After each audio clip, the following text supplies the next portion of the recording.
Sepertinya yang ditunggu bukan tausiah, yang ditunggu itu maghrib kayaknya. Ya. Bismillahirrahmanirrahim. Assalamualaikum warahmatullahi wabarakatuh. Innalhamdulillah alladzi anzala al-Qur'an hudan lin-nas wa bayyinatin minal huda wal furqan. Asyhadu an la ilaha illallah wahdahu la syarika lahu wa asyhadu anna Muhammadan abduhu wa rasuluhu la nabiyya lahu. Allahumma shalli wa sallim ala sayyidina Muhammad wa ala alihi wa ashabihi wa man tabi'ahu bi ihsan ila yaumil amma ba'd. Alhamdulillah, bersyukur kita kepada Allah Subhanahu wa taala karena pada hari ini kita sama-sama dihadirkan oleh Allah Subhanahu wa taala untuk bersilaturahim dan kita saling memberikan sebagian dari rezeki yang Allah karuniakan kepada kita dengan memberikan santunan kepada anak-anak kita yang Allah takdirkan menjadi anak yatim piatu dalam kondisi yang memang harus mendapatkan uluran tangan dari kita semua, sehingga aktivitas kegiatan seperti ini haruslah selalu menjadi agenda rutin buat kita semua. Amin ya rabbal alamin. Selawat terkirim salam selalu tercurah kepada baginda alam Habibina wa Syafiina wa Maulana Muhammadin sallallahu alaihi wasallam dan keluarganya yang begitu suci dari sekitar Allah Subhanahu wa taala, dan para sahabat-sahabatnya yang istiqomah, dan semoga kepada kita semua pengikutnya setia hingga akhir zaman. Kepada iman Allah, sebelumnya yang kami hormati, kami muliakan para ketua IK Ikatan Alumni SMP Negeri 1 2, ketua PSG pernah satu gerbang, kemudian ketua panitia Bapak Wanita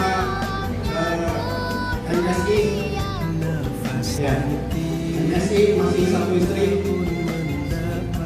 ketua PSG Bapak Abdul Aziz, dan juga ketua panitia Pak Gani diwakilkan oleh Pak Andre. Iya.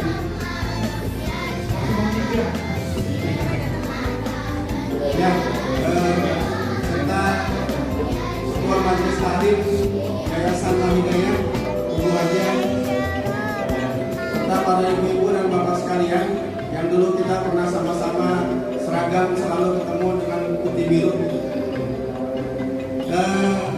Saya tadi disebut nama saya, nama aslinya. Yang tahu cuma ketua kelas saya dulu ini. Ya, Bang Wahyudi dia tahu karena dia ketua kelas saya. Yang lain tahu cuma Hasan aja. Ya. Baik, langsung saja kesempatan ini izinkan saya diamanakan menyampaikan tausiah. Selamat datang kepada Bapak RW.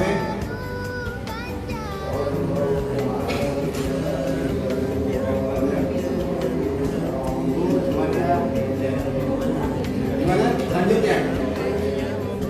Baik, jamaah sekalian, teman-teman semua, bahwa kita ketahui bersama hari ini kita sudah masuk hari ke-10 di akhir Ramadan. Sehingga hari ini dan sampai hari akhir nanti Ramadan ini harus membuktikan, dan kita harus membuktikan diri kita adalah orang-orang yang sebelumnya kita selalu berdoa agar dipertemukan di bulan suci Ramadan. Allahumma barik lana fi Rajab wa Sya'ban wa balighna Ramadan. Dari Rajab, Sya'ban kita selalu berdoa agar dimasukkan dalam bulan suci Ramadan. Dan sekarang kita sedang dimasukkan oleh Allah Subhanahu wa taala berada di bulan suci Ramadan dan akhir-akhir 10 terakhir. Sehingga yang harus kita tunaikan sebanyak-banyak mungkin untuk meningkatkan kedekatan kita kepada Allah Subhanahu wa taala. Maka saya ingatkan buat saya dan semuanya, karena kita belum tentu di kesempatan berikutnya akan dipertemukan di bulan suci Ramadan. Sehingga di di hari-hari terakhir bulan suci Ramadan, saya mengajak diri saya dan semuanya kita memaksimalkan sebagaimana Rasulullah Sallallahu Alaihi Wasallam di 10 hari terakhirnya mereka bersama para sahabat beriktikaf 10 hari terakhir di masjid-masjid, dan apalagi masjid-masjid sekitar kita difasilitasi dengan berbagai macam fasilitas sehingga kita berupaya untuk mendekatkan diri kita kepada Allah. Saya tiap malam memang inapnya di masjid karena memang itu anjuran, itu perintah sebagaimana sunnah Rasulullah Sallallahu Alaihi Wasallam. Sehingga saat kita keluar dari Ramadan masuk bulan Syawal dan selanjutnya kita masuk orang-orang yang benar-benar bertakwa. Karena Ramadan yang kita tunaikan sebagaimana tadi dibacakan oleh Akhina Kiram Muhammad Fajar Nugroho Nengkori, bahwa dalam Quran surat Al-Baqarah ayat 183 yang menjadi landasan kita berpuasa. Kenapa kita beribadah? Karena ada landasannya, ada perintahnya. Ibu-ibu, Bu, kenapa ibu-ibu pakai jilbab? Apa karena dress code-nya harus pakai jilbab? Bapak-bapak kenapa nggak pakai jilbab? Karena tidak ada perintahnya, dan bagi perempuan ada perintahnya, ada dalilnya, ada anjurannya. Di mana? Al-Qur'anul Karim. Dalam Al-Quran surat Al-Ahzab ayat 58 untuk sholat perempuan, untuk mengulurkan jilbab.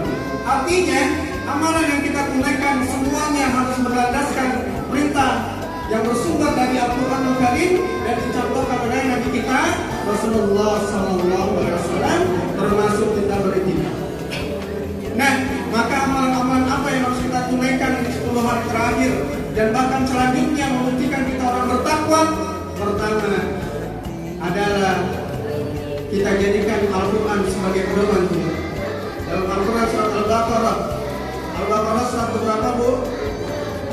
Surat ke-7 ke 8. Surat kedua. Al-Baqarah surat kedua, Pak. Ya, betul ya? Iya. Di ayat kedua, A'udzubillahi minasyaitonirrajim. Zalikal kitabu la raiba fihi hudan lil muttaqin. Kitab ini Al-Quran itu tidak ada keraguan di dalamnya dan dia menjadi petunjuk bagi orang-orang yang bertakwa. Nah, jadi saat kita ingin membuktikan kita adalah orang yang bertakwa, sebulan penuh kita dididik, tarbiyah oleh Allah Subhanahu wa taala, maka buktikan kita adalah orang bertakwa dengan menjadikan Al-Quran sebagai pedoman hidup kita, menjadikan Al-Quran sebagai petunjuk hidup kita. Ibadah yang kita lakukan, termasuk silaturahim, termasuk santunan, termasuk komunikasi, apapun itu Al-Quran mengajarkan kita dari bangun tidur sampai tidur kembali. Masyarakat muslimin wa iman rahimahullah. Kemudian indikasi selanjutnya orang bertakwa, dia semakin meningkat kedekatannya kepada Allah Subhanahu wa taala, minimal adalah sholat. Apa, Bu? Sholat. Sholatnya harus ditingkatkan. Bukan berarti akhirnya sholat subuh 3 rakaat, bukan. Yang ditingkatkan khusyuannya. Semakin khusyuk, semakin paham apa yang dibaca. Dan dia yakin betul saat kita puasa, sholat, itu kita sedang berkomunikasi, berdialog pada Allah Subhanahu wa taala. Dan ditingkatkan yang tadinya sholatnya bermalas-malasan harus rajin. Yang tadinya sholatnya nanti saat azan langsung tunaikan sholat. Bahkan sebelum sholat dia sudah mempersiapkan diri untuk menunaikan panggilan sholat. Ini harus menjadi pegangan buat hidup kita. Sholat sunnahnya selalu diaktifkan. Sholat qobliyah, ba'diyah, rawatibnya itu diaktifkan. Malamnya jangan lupa tahajud. Walaupun niat boleh, harus justru sebelum kita tidur habis sholat isya kita berdoa, ya Allah bangunkan aku nanti malam akan bertahajud. Entah bangun atau tidak itu nanti, yang penting niatnya dulu. Pasang alarm, pasang semuanya, biasakan. Karena amalan sunnah yang diajarkan oleh Rasulullah SAW, Allah jelaskan pula terdapat dalam Al-Quranul Karim adalah salatul tahajud, salat tahajud. Dia mulai, maka ini harus menjadi pembuktian kepada kita.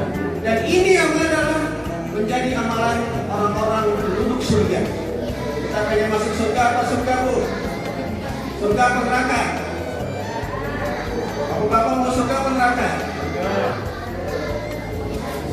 Mau surganya sekarang atau nanti? Enggak sekarang.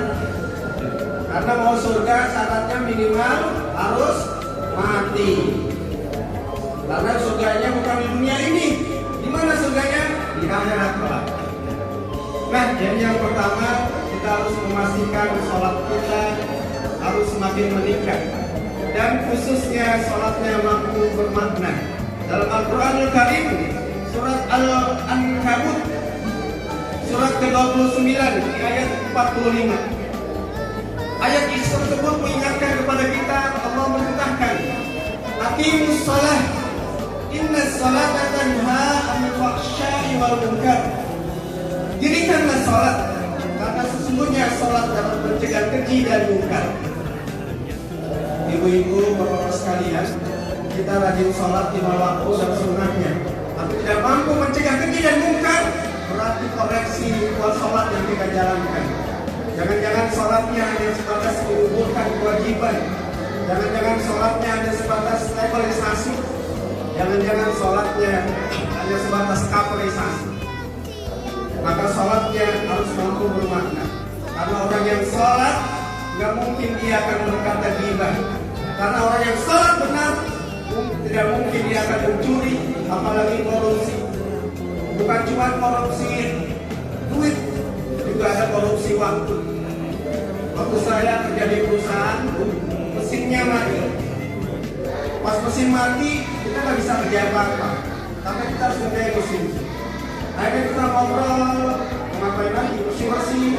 Teman saya nanya, San, ini bagaimana menurut ente? Kita korupsi nggak ini? Enggak. Kenapa enggak? Karena yang merusak mesin itu bukan kita. Sehingga kita juga tetap di sini bekerja. Akhirnya nyapu-nyapu.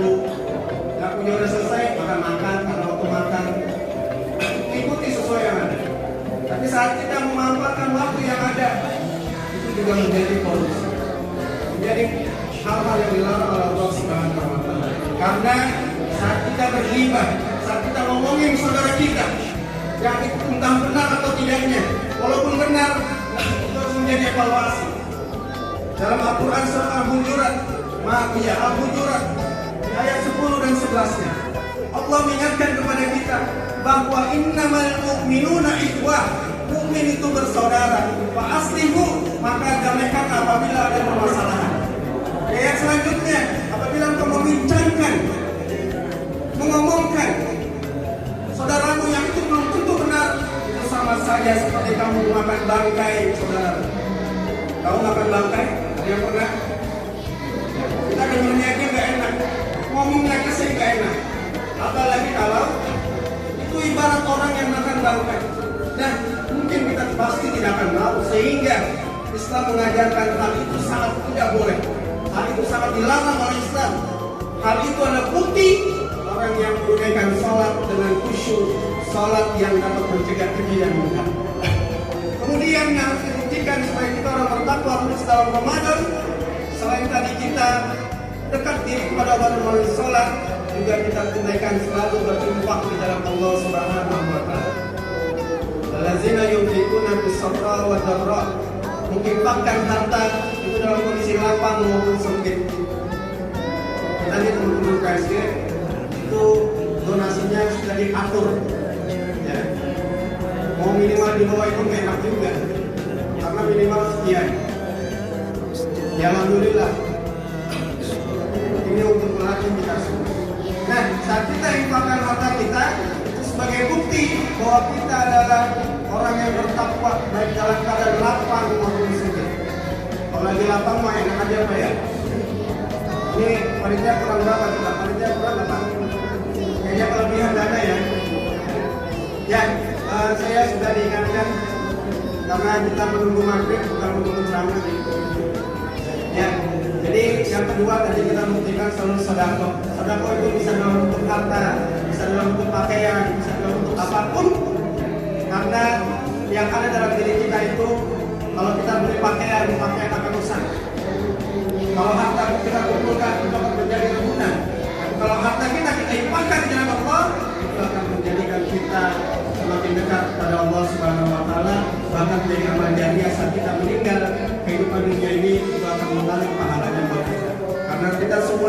kullu nafs dha'iqatul maut, setiap yang bernyawa pasti akan merasakan mati. Entah kapan siapa duluan, Allah alam. Ya, ini saja yang bisa saya sampaikan karena waktunya sudah kita tunggu-tunggu dari pagi. Dan ini waktu maghrib. Mari kita sama-sama bermunajat, bermohon berdoa kepada Allah Subhanahu wa taala.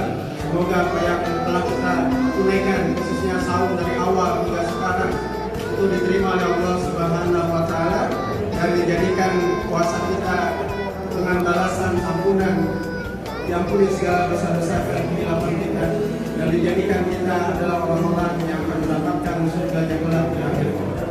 A'udzubillahi minasyaitonir rajim. Bismillahirrahmanirrahim. Astagfirullahaladzim. Astagfirullahaladzim. Astagfirullahaladzim.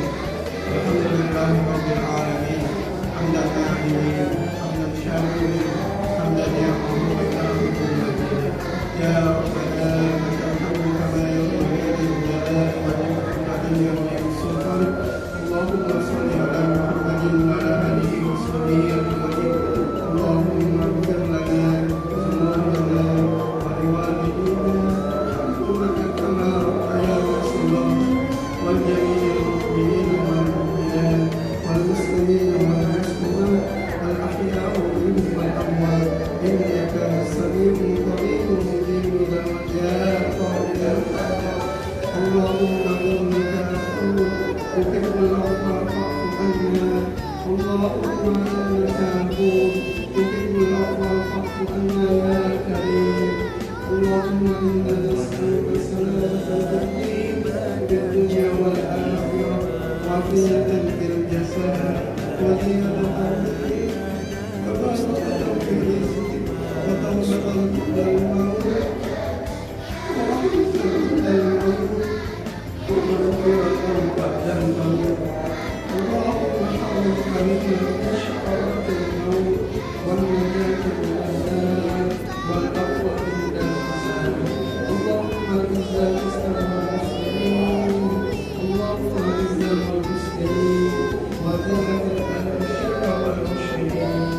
Allahumma a'inna bil iman wa mitna bil iman. Allahumma ahyina syuhada wa mitna syuhada. Allahumma barik lana fi ummahatina fi Indonesia. Rabbana hab lana min azwajina wa dhurriyyatina qurrata a'yun waj'alna lil muttaqina imama. Rabbana wa la tuhammilna ma la taqata lana bih wa'fu 'anna waghfir lana warhamna anta maulana fansurna 'alal qawmil kafirin. Rabbana la tuzigh qulubana ba'da idh hadaytana wa hab lana min ladunka rahmah innaka antal wahhab. Rabbana atina fid dunya hasanah wa fil akhirati hasanah wa qina adzaban nar wa qina adzaban nar wa qina adzaban nar. Subhana rabbika rabbil izzati amma yasifun wa salamun 'alal mursalin walhamdulillahi rabbil alamin. Akhir da'wa, assalamualaikum warahmatullahi wabarakatuh. Allahumma inna nas'aluka wa ala Assalamualaikum warahmatullahi wabarakatuh.